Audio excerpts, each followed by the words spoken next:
আসসালামু আলাইকুম। দিলুস কিচেন থেকে আজ আমি আপনাদের জন্য একটা দারুণ মজার চিকেন স্যান্ডউইচ নিয়ে এসেছি। এই চিকেন স্যান্ডউইচটা খেতে খুবই সুস্বাদু, খুবই মজার। এইভাবে আপনারা বানিয়ে অন্তত একবার দেখতে পারেন। আপনাদের কাছেও অনেক ভালো লাগবে। এই যে এটা এই চিকেন স্যান্ডউইচটা আপনারা বানিয়ে এই তিন কারণ যেহেতু আমি শসাটা দিয়েছি সেই জন্য আপনারা 3 দিন অন্তত নর্মাল ফ্রিজে রেখে এই চিকেন স্যান্ডউইচটা খেতে পারেন। এই চিকেন স্যান্ডউইচ আপনাদের বাচ্চাদের টিফিন, বড়দের টিফিন বা বিকেলের নাস্তা হিসাবে আপনারা এই আইটেমটা খেতে পারেন। তো এই আইটেমটা বানাতে হলে আপনারা আমার ফুল রেসিপিটা দেখে নেবেন, তাহলে আপনারা এই স্যান্ডউইচটা কীভাবে করতে হয় পেয়ে যাবেন। তো তাহলে আসুন এই চিকেন স্যান্ডউইচটা আমি কিভাবে বানিয়েছি অন্তত একবার একটু দেখে নেওয়া যাক। তাহলে বিসমিল্লাহ করে আমরা আরম্ভ করি।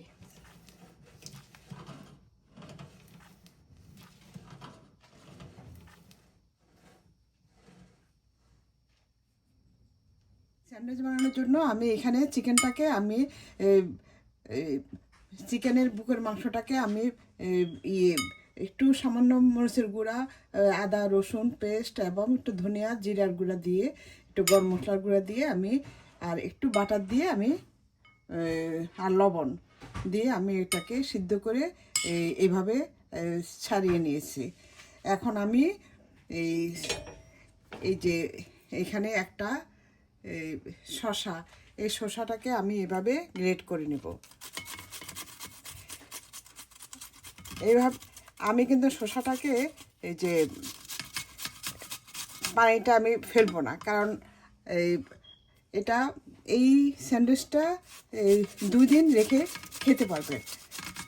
আর যারা মনে করেন এই শসাটা দিতে চান না, ওরা এটা স্কিপ করতে পারেন। আর অথবা শসাটাকে এভাবে গ্রেট করে চিপে তারপর রসটা ফেলে দেবেন। তা আমি রসটা কিন্তু ফেলবো না, আমি রসটা সহই আমি স্যান্ডউইচটা করবো।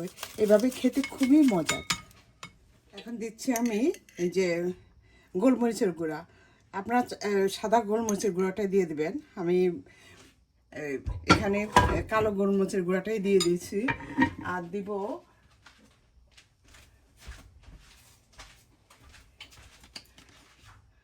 দিব এই যে আমি মেয়োনিজ, এই যে মেয়োনিজটা আমি দিব। এখন দিয়ে দিচ্ছি সামান্য লবণ, কারণ যখন আমি চিকেনের বুকের মাংসটা সিদ্ধ করেছিলাম তখন আমি কিন্তু লবণ দিয়ে নিয়েছি।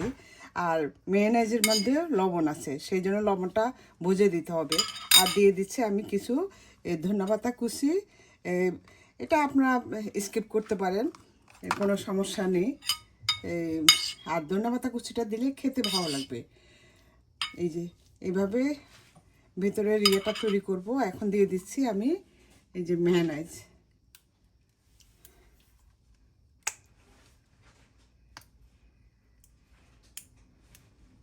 এই 2 টেবিল পরিমাণ আমি মেয়োনিজ দিয়ে দিলাম। দিয়ে এখন এটাকে ভালোভাবে মিশিয়ে নিব। এই যে আমি আর দিয়েছি কিছু গাজর কুচি। এই গাজর কুচিটা দিলে দেখতেও সুন্দর লাগবে আর খেতেও কিন্তু ভালো লাগবে, কারণ এটা এই শসা আর গাজর এটা ছালাতের কাজ করবে। যে আমার হয়ে গেল মাখানো। এখন আমি এই স্যান্ডউইচের ব্রেডটা তৈরি করি। আমি এখন এরকম ব্রেড নিয়ে আমি এই যে চারপাশের অংশটা আমি এই কেটে ফেলেছি। এই যে কেটে ফেলেছি। এখন আমি হালকা একটু সেঁকে দিব, কারণ সেঁকে নিলে এই ব্রেডের যে ইয়েটা ভালো থাকে। আমি এখন ব্রেডটাকে হালকা সেঁকে নিচ্ছি, খুব বেশি ইয়ে করা যাবে না, হালকা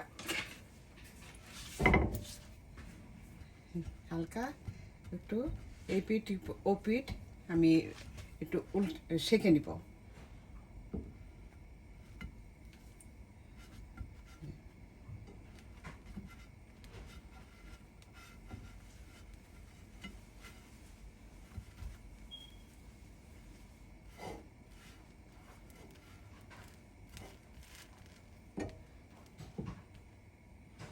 এই যে আমার এটা শাঁকা হয়ে গিয়েছে। এখন আমি একটু বাটার লাগিয়ে নেব। এই যে আমি এই বাটারটা লাগিয়ে নিচ্ছি। এই যে এই বাটারটা লাগিয়ে নেব। বাটারটা লাগিয়ে নিলে খেতে খুবই ভালো লাগে। এই যে আমি বাটার লাগিয়ে নিচ্ছি। এই যে বাটারটা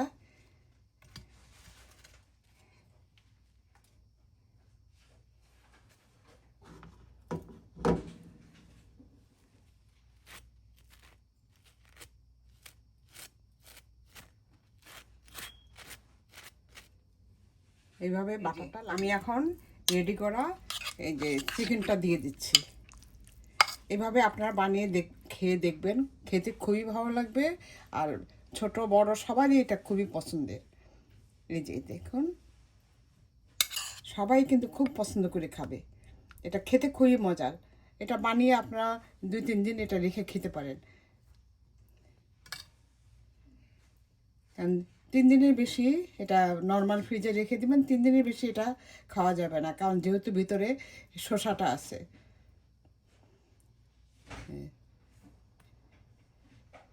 এই যে এখন আমি এটা দিয়ে আমি এটা ঢেকে দিব। আমি কেটে নিয়েছি, যে এইভাবে মাঝখানে সুন্দর করে কোনাকুনি করে কেটে নিয়েছি। আপনারা চাইলে এটা নর্মালি রাখতে পারেন। আমি সুন্দরের জন্য কেটে নিয়েছি। এখন আমি ওয়াক্স পেপার দিয়ে মুড়িয়ে নিব।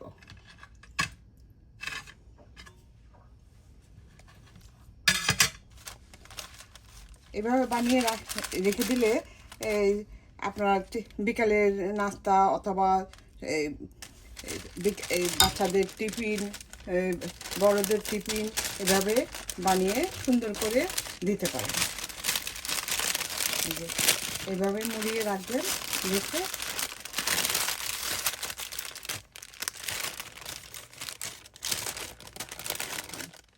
আমার স্যান্ডউইচটা রেডি। এখন আমি প্লাস্টিক ওয়ার্স দিয়ে এই যে এরকম প্লাস্টিক ওয়ার্স দিয়ে আমি এটাকে মুড়িয়ে নিব। তাহলে নিতেও সুবিধা, খেতেও সুবিধা। আপনি যদি টিফিন দিতে চান তাহলে টিফিনে দিতেও সুবিধা। এই যে দেখুন, এই যে এইভাবে এই যে মুড়িয়ে নিলে দেখুন দেখতে কতটা সুন্দর। এভাবে আপনারা স্যান্ডউইচটা বানিয়ে খেতে পারেন। আপনাদের কাছে ভালো লাগবে। এভাবে রেডি থাকলে যে কোনো সময় বাচ্চারা যখন তখন, ছোট বড় সবাই যখন তখন এইভাবে খেতে পারে। আমার ঘরে তো আমার ছেলে মানে একটু পর পরে এসে খিদে লাগে, ও একটু পর পরে এসে এরকম রেডি করা থাকলে ও খেয়ে নেয়। একই সিস্টেমে আমি বাকিগুলি করে নিচ্ছি।